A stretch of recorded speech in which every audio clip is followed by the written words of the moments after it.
আমার নাম মদন ডোম। আমি শ্রীধরনাথ হার্ডওয়ারের রেজিস্টার পেন্টার।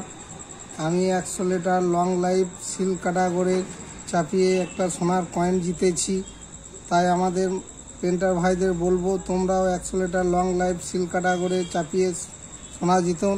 আমার এই পুজোর সময় 1 গ্রাম সোনা জিতে খুবই আনন্দ লাগছে, আমাদের পরিবারেরও সবই আনন্দ লাগছে। তাই আমাদের পেন্টার ভাইদের বলবো, আমাদের যে বার্জা কোম্পানি ফ্যাসিলিটিটা আছে, অন্য কোম্পানি নেই। অন্য কোনো কোম্পানি বাদ দিয়ে মন দিয়ে আমাদের বার্জার কাজটাই করো।